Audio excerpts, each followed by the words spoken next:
Get your guys' names right away. M. Rebecca. Jesse.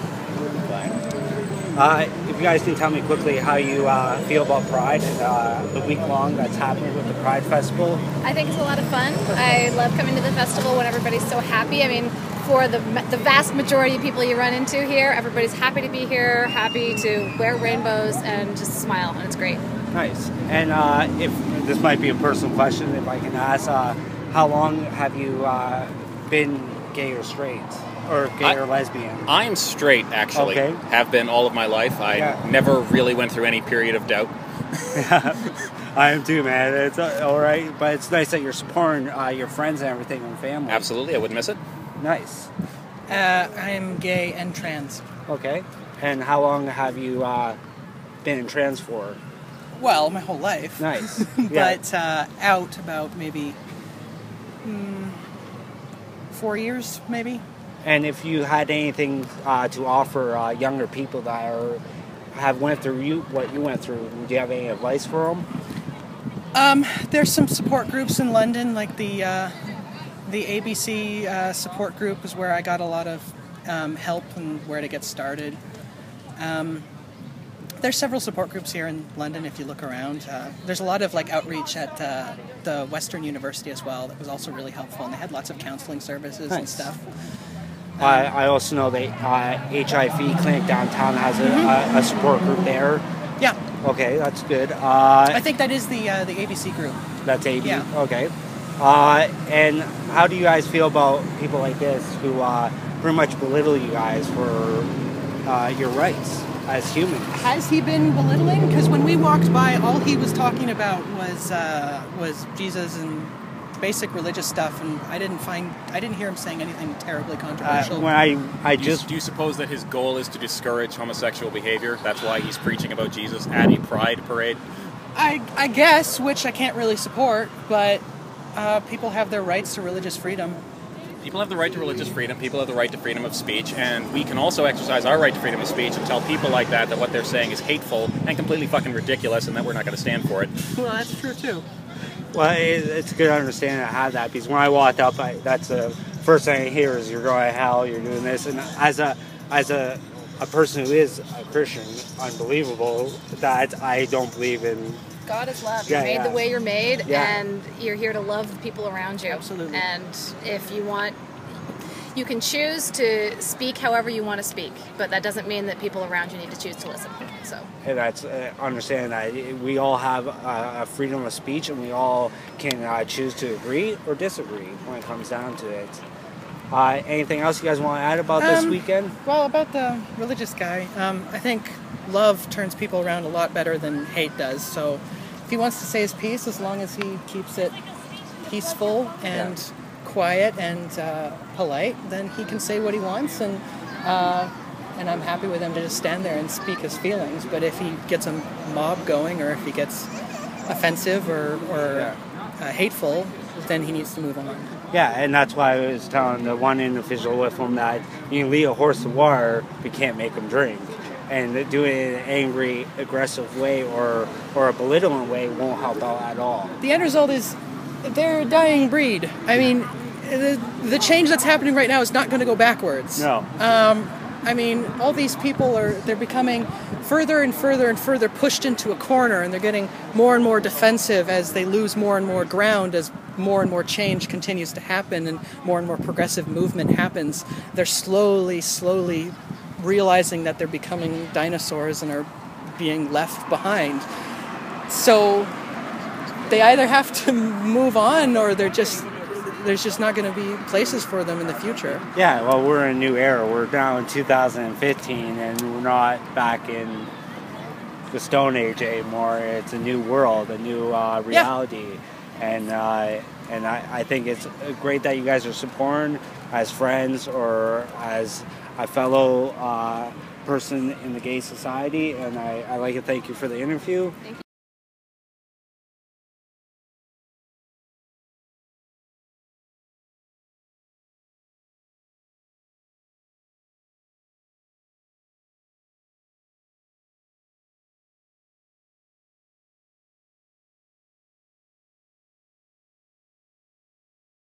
Good day. Okay.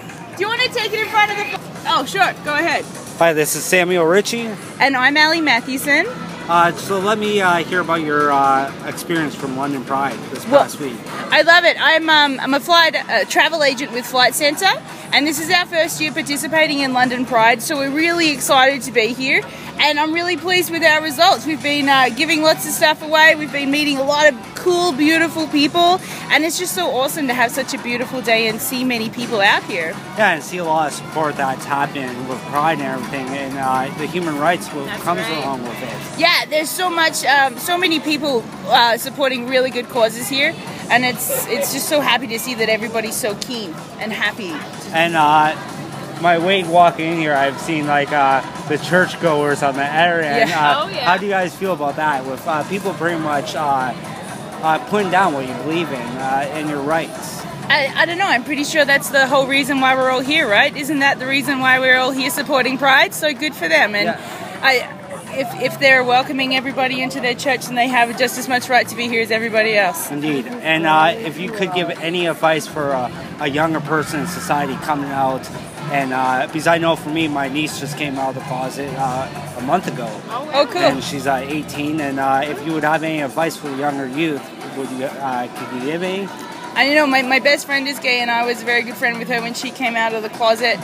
And I think that the thing that helped her the most is just to stick with the friends who did support her, and the people who didn't will just come around, and if they don't, then that's their loss. Thank you. No worries.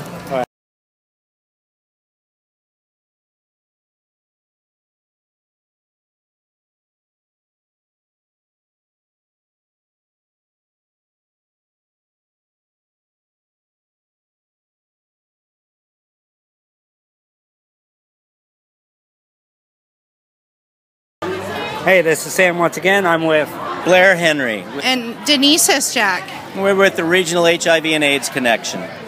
So let me hear about your experience for last week of Pride. Well, our organization is really heavily involved with Pride, so we've had we've been at lots of different events and activities. Because we've been working in the field of HIV and AIDS now for 30 years, this year we're marking that 30th with a theme of gratitude, and we're trying to express our gratitude to the LGBT community, to the community of London at large, just for being supportive of the LGBT groups, as well as with the medical researchers and people like that who've helped people that are living with HIV and AIDS, and you know, it's a much different landscape now than it was 30 years ago. And you guys have, I think, a youth group that helps with people coming out. That's absolutely right. We have a program that runs on Friday evenings. It's called Open Closet, and it's just a really supportive space for anybody who is young and identifying as queer or LGBT, or just isn't sure and just wants a place of acceptance. And so they come in and they get offered a lot of support, but it's just it's really peer run. So. And if you had any advice for youth that are coming out of the closet, would you have any advice for them, younger?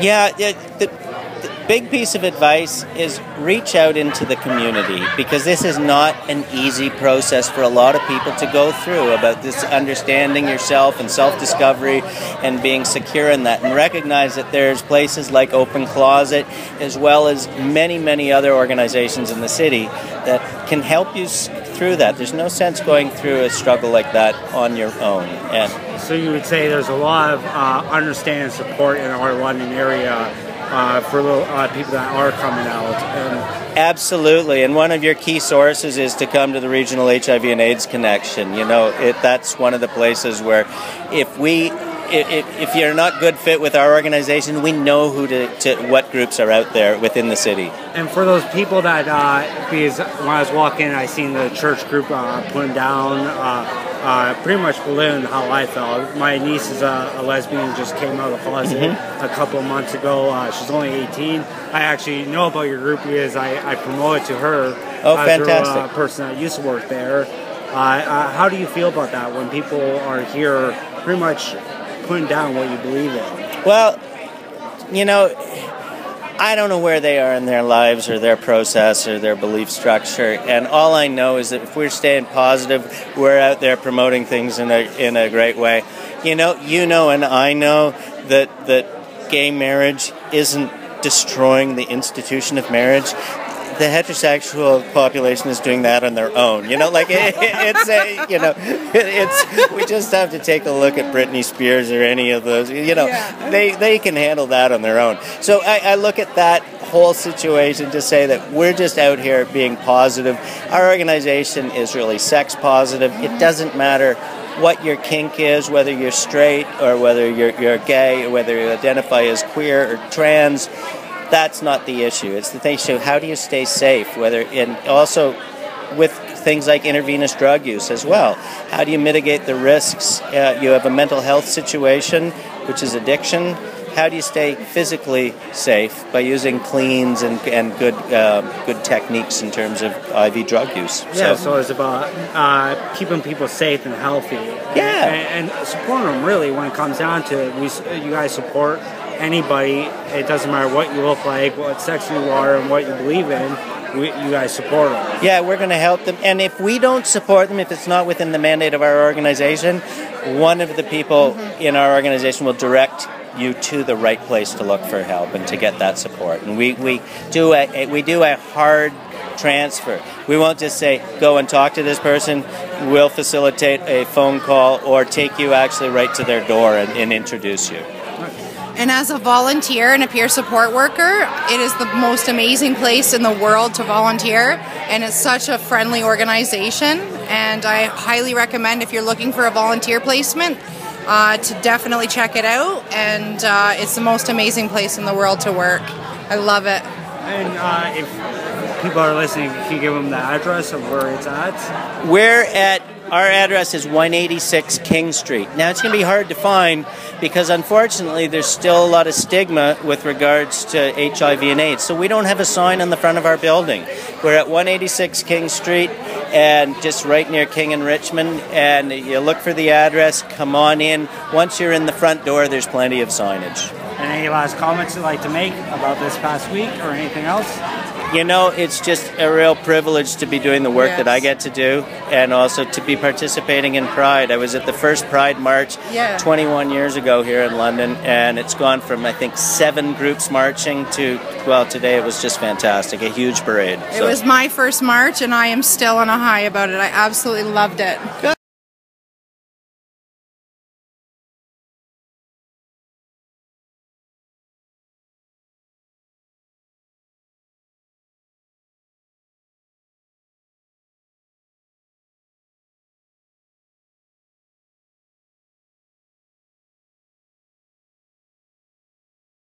Okay, this is Samuel Ritchie from Forever Phoenix, and I have Robert McQueen, and we're here at Pride, and we're just interviewing Robert about Pride this week. How do you think Pride went this week? Pride in London, every year, as far as I'm concerned, every year it happens, it gets better and better. And you think it's a better turnout this year than the years have come? It gets a little larger every year, not grandiose like it does in Toronto, what I'm used to, but this is my hometown, and I'm very proud to say that I'm a Londoner, and these are my people. And how long have you been a part of the London Pride?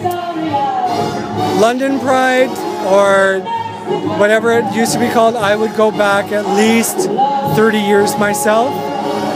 When Halo was around way back in the day, and we used to do our Halo Pride festivals at Halo when it used to be at 369 Colburn Street. Okay, and Halo, was that used to be Club 181 or? No, that was the Halo stood for Homophile Association of London, Ontario.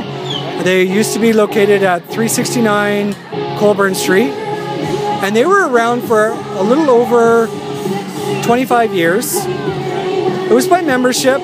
You could go on weekends. It was only open on weekends. They would have their dark nights, which was on Thursday nights once a month, and it was a safe haven for us back in the day, back in the late 70s, early 80s when I first came out. And we had Banisters, which was downtown, which was a little trickier to get into because you had to deal with people off of Dundas Street. But we've survived, and this is what we have amounted to, with hundreds of people now coming out and staying all night, all day at Pride festivals during the afternoon on Sunday here. And I just seen you perform, and I forget what you're going for. I couldn't get it right away, hear it. So can you tell the people that what you're about and what your involvement is with the Pride Festival? Certainly. We are part of something called the ICS, or the International Court System, which this year celebrates its 50th anniversary, which is happening in Portland, Oregon. I am attending in October, and we have been a part of the International Court System for the past 25 years. I have reigned, if I'm lucky enough to take it this year, 6 times representing the City of London, because I care about the city. I enjoy doing what I do, and it's something that's very dear to my heart. And it's one of those things that if you can't step up, then you don't have really a right to say you're doing something wrong. If for the younger youth coming out, and I'm in they're gay, would you have any advice for them? Educate yourselves. I am a 50-year-old male. I try not to look it. But I have been HIV positive, undetectable HIV positive, for 26 years. And all I can say to the younger people out there, whether you're gay, bisexual, transgendered, straight, educate yourselves and be safe. Never take anybody's word that they're clean, which is a misnomer and it is not a medical term. And get tested. Get tested and educate yourselves. And you talk about educate yourself. You would promote the HIV clinic here in London, which I just interviewed them earlier, and they were talking about how they have courses, how they have actually a youth group now for people that are coming out. It's called Open Door. Would you promote that for the younger youth coming out? And I hope it actually takes anchor with the younger people now. Most of my friends are all 35 years and younger. Yes, I prefer younger men. It's a weakness. Call the judge. But it's amazing how many of my friends under the age of 30 don't know that much about HIV and how to contract it and what it means to be undetectable or anything else. It's kind of sad that we've gone this many years and people know more about cancer and how much I remember my grandmother going through in the late 60s and early 70s when she was diagnosed and people stayed away. It's not the same thing. There are ways of protecting yourself, and I just want young people to step up to the plate and make the world a much better place to be. Yeah, and I highly respect that because personally I'm an ex-drug addict. I've been clean for 7 years almost, and it's a big thing of making sure the youth is safe and understand that be safe with sex, be safe with using, and make the world a better place. What is your views on because like I told you before the interview, I walked in, there's a church group there, and I talked to them personally and said, hey, I don't agree with what you're doing. I don't think we should put down anybody for what they believe in or what they choose to love, because love is love. What is your view on that? I was raised Baptist, hardcore Baptist actually. My relatives on my father's side are all Baptist, relatives on my mother's side are all Catholic, so I've got the bittersweet side of which way do I go. And all I can say is, if Jesus were a real person and if the idea of an afterlife is what it is supposed to be, Jesus would never, ever tell us to walk out and hate someone else or a sexual preference or anything else. I was always taught that the Bible is the greatest story ever told. Emphasis on greatest story ever told. No one has ever been able to actually state any of the actions or interactions have ever actually happened. And I want people to just make a wise choice and be happy in that choice that you make. And I totally agree that it's just happy and equality, and that's what we're about. On our company is about being happy and equality and love and peace and no war. It's just what we're about. Do you have any final comments about the Pride Festival? I hope they keep up the momentum. I think that they could largen the exhibition part where people are selling wares in the tents. It needs to be doubled or tripled at least, because it's next to impossible to walk through that area. And I just hope everybody understands that gay, straight, bisexual, transgender, be happy with who you are. And as an interviewer, you're cute as hell, you're straight, I don't care, I've said it. You're an awesome person, and this is the one thing that I love about Pride, is that it brings everybody together. Compliments are compliments. Take it for what it is, and don't get all freaked out about it. Thank you for your time, Robert, and please check us out.